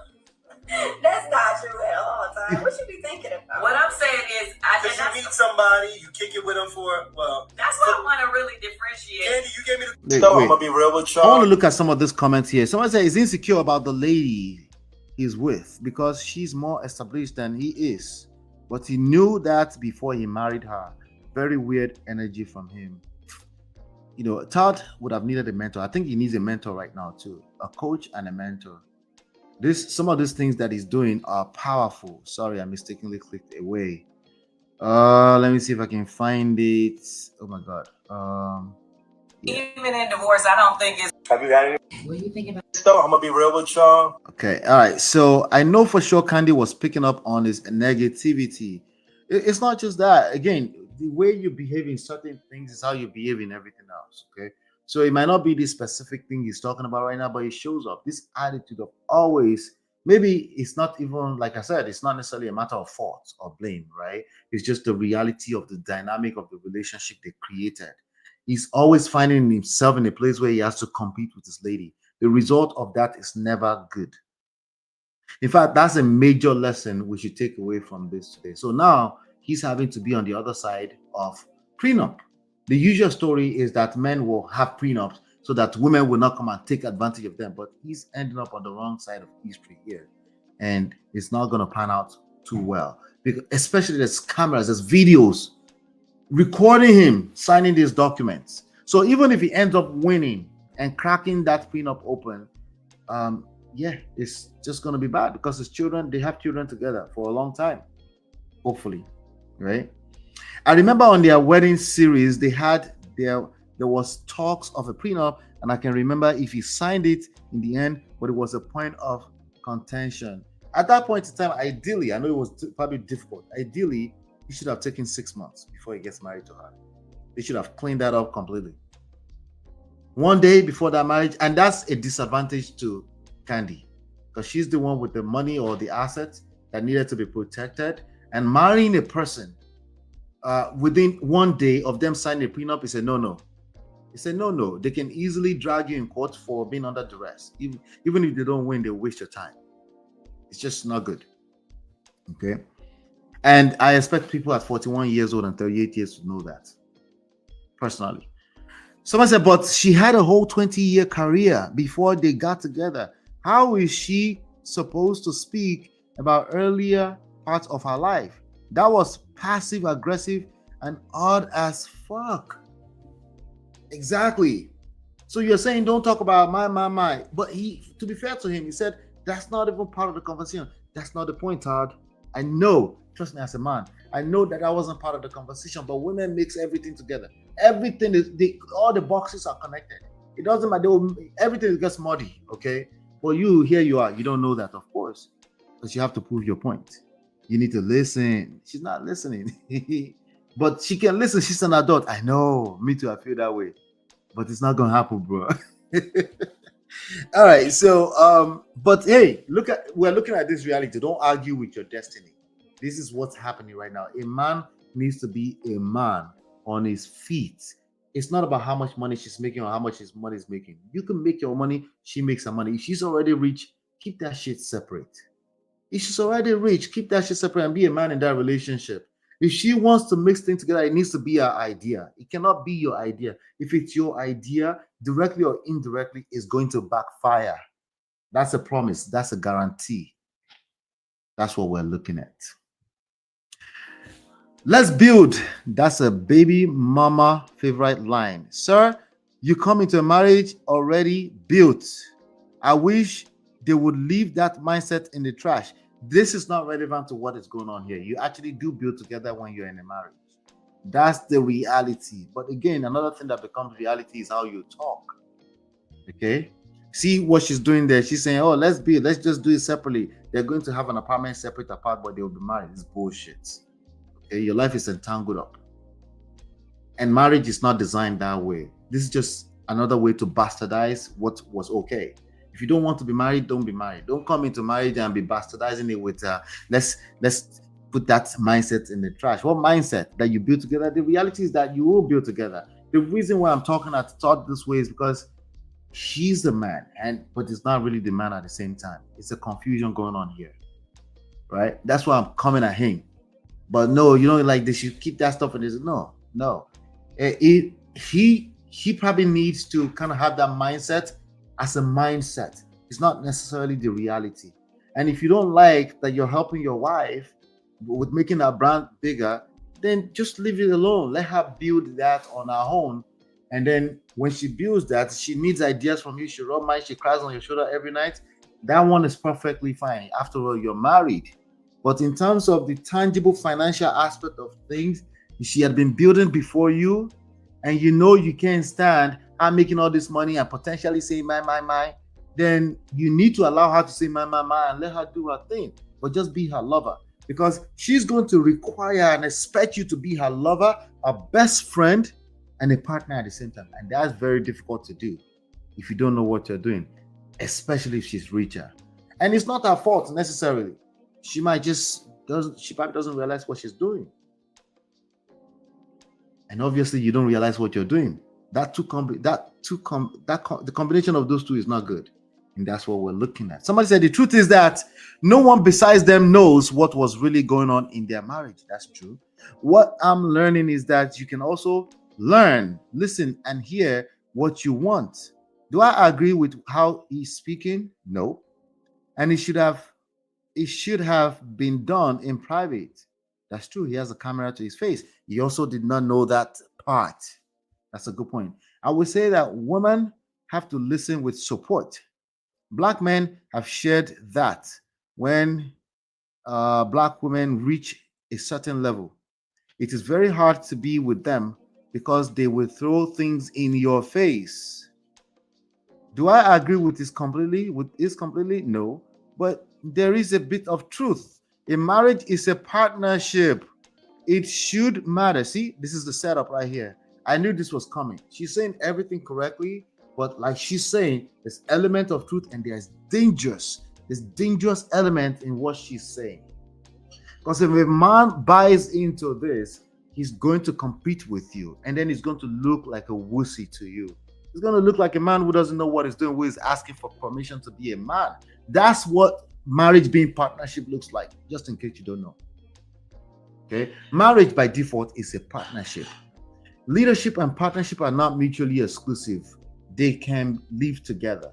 Leadership will be required when there are crises occasionally. Okay, when there's crisis, somebody will have to rise above the bullshit. That's not something you put on partnership. It's not going to work because somebody might be weak in that moment. Somebody has to rise. Okay, and if it's you as a lady that have to rise to the occasion all the time, how do you think that's going to play out? No, your answer is good enough for me. Okay, so a marriage is a partnership. That statement is true by itself, but again, when you listen to behind the scenes of where that's coming from, for the most part, I don't know about this person, it's dangerous for a man to buy into that, because if he plays that equality game with you, that's not sexy. Most women don't find that sexy. It's going to backfire. So the brothers need to know that there's a place for a man. They need to show up like a man first. And if you don't have it, he has to build the capacity to be that. And it's most likely going to come from a mentorship, a coaching with a man. Not necessarily a father figure. More than, listen, we have options. It's 2025.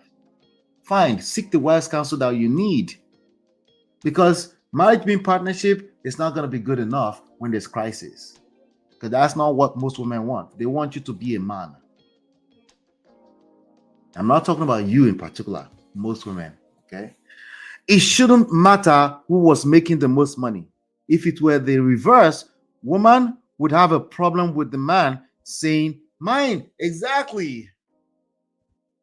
But you asking a woman who is making more money to play partnership, men will be like, yeah, right? But no, we can't buy into that, because I'm telling you right now, it's not going to work. Maybe it will work 50 years from now. Well, do you have 50 more years? You need to understand what's going on right now so you can navigate it properly. And then you create an experience that feels fair and just. The experience feels that way. It doesn't mean everybody is grabbing onto $1 million at the same time and pulling that. It doesn't mean that. It's purely feelings. Just people making the environment feel safe, secure, just, and fair for everybody. Feelings is what makes that feel that way.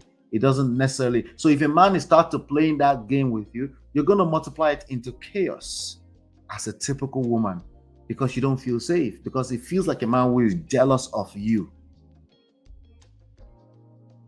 It's a very complicated thing, I agree.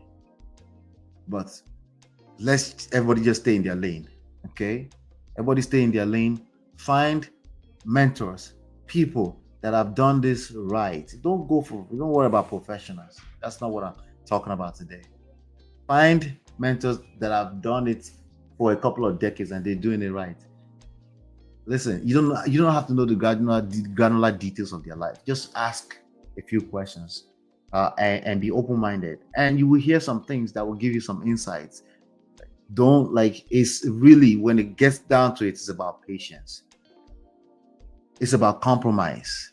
Compromise doesn't sound like fairness. No, like when you start to spread it apart, it's like, wait, I've been compromising. Then you start hearing things like, but I've been compromising. The other person is not compromising. See, doesn't sound like fairness, right? But you have to really, really get into that conversation a lot more deeper than that, right? So how can a thought come into that relationship knowing that this lady is worth millions of dollars? I'm talking about bills, no scrubs, worth of millions of dollars that comes in every other couple of years, right? In the form of more opportunities. She's on stages, she's an actress, she's getting exposure, there's all the other types of insecurity that will come into this equation, because there's also words that she caught him with, having conversations with other women, in an affair with other women, right? There's all those other things in this situation, right? There's the in-laws that are breathing down their nose, the old lady gang that won't let them breathe, that are after his balls, his blockers, all 24/7. There's all of that involved, but yet you're talking about partnership. Partnership is the routine, the day-to-day. Of course, it's a partnership. Of course, marriage is partnership. But we're not learning the right thing. Leadership is going to be necessary. Somebody needs to lead. Different layers of leadership. Okay, in real life, even in the corporate world, there's specializations, right? When it comes to labor, there's specialization. That's your specialty. This is where you're good at. There's strength, there's weaknesses. But yet, you guys are stuck on this partnership of a thing, which is the default. You don't learn anything by telling us that marriage is a partnership. It is a partnership by default. There's nothing special when you say that. It's a partnership. The problem that we have in society at large, not just marriage, is the scarcest. My English is not Englishing. The scarcest of commodities ever is leadership. Just people rising to the occasion and taking the initiative and saying, hey, there's a place for improvement here. There's an opportunity for improvement here. This looks nasty, but it's an opportunity to improve. You know what everybody else is doing? They're running away from their problem and they're using English terminologies, stupid English terminologies like narcissism, like boundaries, and all these things are necessary. What I'm saying is that, do you dig deeper into what that looks like when it plays out in real time? Or you just sound good in your mouth. It just sounds good when you call other people names with those terminologies. You don't really take the time to see, hey, maybe you're playing a part in your reality. I know that feeling. Me too. It's easy for me to call everybody out on their bullshit. It's super difficult to hold myself accountable. I'm telling you, it's the same thing. We're all the same. So let's remind ourselves. She said it shouldn't matter who was making the most money. The problem is that it does matter. That's the problem.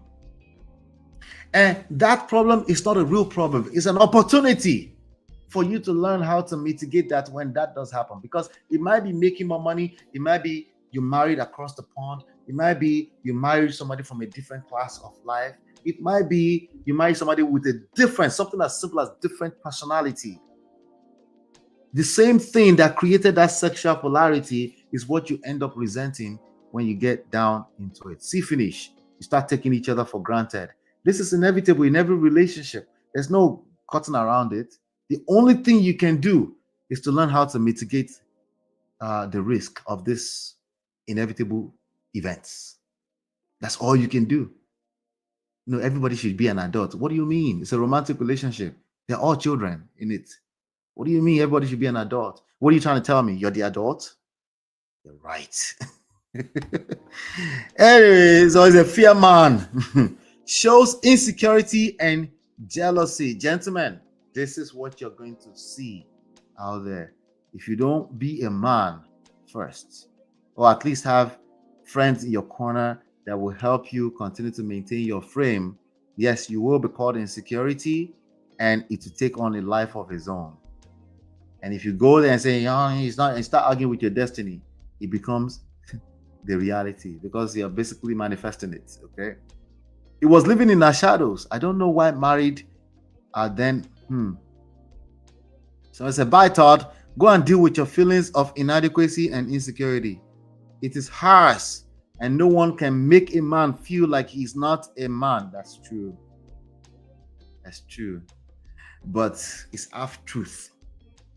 It's half a truth. I promise you, there's more to that conversation than that. The mouth, the lethal weapon that will call the mouth of a woman. It's not your mate. But that I just said is even more so true when you don't know what you're doing as a man. It gets worse. It gets really, really bad, especially when money is involved. So the question is, was it finances? I don't think so. It's never finances. It's never infidelity. It's never irreconcilable differences. It's two things. It's pride and unrealistic expectations. It's two things. It is pride. It's mismanaged, misplaced pride and unrealistic, mismanaged expectations. Those are the issues we're dealing with. When everybody settles into whatever they fell in love with, the true colors of everybody shows up. They become easy target for the adversary, the enemy. What's the enemy? Your feelings. Your feelings. Pride, unrealistic expectations. Yourself, you're your own worst enemies most times. I mean, it's getting worse and worse. The more books we read, the worse it gets. The worse it gets. Somebody said it was there for the come up.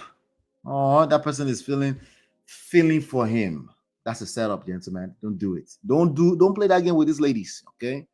That's a setup. You were there for the come up. What does that mean? That's irrelevant. You should celebrate her if she's winning. That's it. You celebrate her. She's going to spend on you, guaranteed. If she feels good about your relationship, she will spend money on you. Most importantly, she will spend money on your children without asking you for it. Baba, it's leverage. It's not the main dish. And you should never make it the main dish. You move into the house, that one can cook it, but it's not that one. I promise you, that's not really the big deal. Okay? It's how you move on a day-to-day basis that becomes the real big deal. It's your consistency in your behavior that becomes the real big deal. It's how you show up on a day-to-day basis that creates the experience that's going to determine the result you get 11 years later. Don't get, I was there for your come up. Don't say shit like that. Let women that want to support you, let them support you. Okay? But don't do that. Somebody will be like, oh, but that's your ego too. Well, like I said, mismanaged, misplaced pride. A man still needs his pride. If, as a matter of fact, you wouldn't want him if he doesn't have his pride.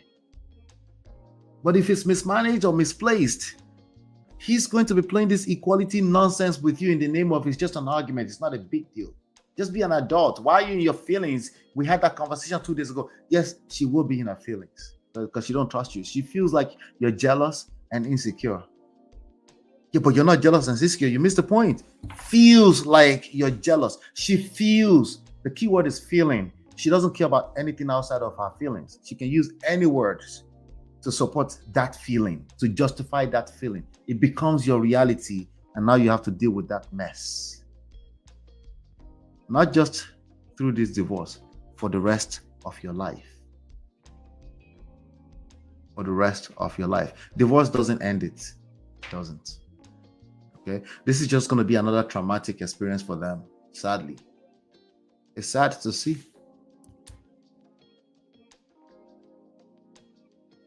And I quote, "This is what I look like when I'm going through something." This is KANDI talking. The Real Housewives of Atlanta alum wrote, and I quote, "I show up for my family. I show up for my friends. I show up to handle my business. And I show up with a smile, all while on the inside, I'm emotionally broken." So you think she's telling the truth? It doesn't matter. You're obsessed with your idea of the truth. You're looking at the reality in your face. That is a bigger truth. What are you going to do about it? What are you going to do about your reality? Would you rise above it? Maybe you want to wait for partnership. You want everybody to be adults first before you become an adult. That's all I have for you on this show today. Leave your comment. I really like to know what you think about this. Okay, leave your comment. If there's enough of it, okay, I will do a sequel. Okay, because that would tell me that you guys are interested in the conversation. But this TODD and KANDI thing is not about TODD and KANDI. It's about me and you. It's about our real life relationships, not just romantic relationships, business relationship, romantic relationships, parental type of relationships, your relationship with your kids. If they're above 7, that is a relationship. Do you know what you're doing? Or you're like, no, these kids these days are spoiled. It's your kids that are spoiled, not ours. Your kids are spoiled. I agree with you on that. Maybe you're one of those people that say, well, it takes luck. You have to be lucky. Really? You think so? Okay. Well, me too. I like luck. Send some my way. I like to be fortunate and to be lucky sometimes. I agree with you on that. But no, I disagree with you slightly. It's going to be a little bit more than just claiming it takes luck or anything like that. You have responsibilities. Your first responsibility is to acquire some skills. You need skills. When it comes to relationship, especially your romantic relationship, because there's no paycheck on Friday and it's going to cost you a lot more than losing the job will cost you. Because after all, you can find another job. But collecting breakfast, no be your mates. That will cost you a lifetime. You created children in that situation. You better know what you're doing. You need skills. Okay? No, you don't need the right wife. That is a stupid idea. Nobody has the right wife in the beginning. Okay? Nobody has the right husband. And I'm saying that with all due respect to people that might have feel like he was wrong, whatever. I'm sure there are some exceptions out there. But for the most part, people don't acquire the skills they need to navigate this thing we call life. Life is tough. Get with it. Get used to it. All right. Hopefully, you've been enlightened, educated. We'll see you on the next one. Peace. This is Ola, man of prestige, your favorite relationship and marriage coach. If you enjoyed this, smash that like, subscribe, and share it with someone who needs it. Be a part of the Prestige family. My wife Lola and I have written 2 powerful books, Get My Marriage Back and Number 1 Red Flag. Yours free at manofprestige.com. For personal coaching, send me a WhatsApp request for consultation to +1 732 305 8577. Stay tuned for more. Your journey to love and prestige starts here.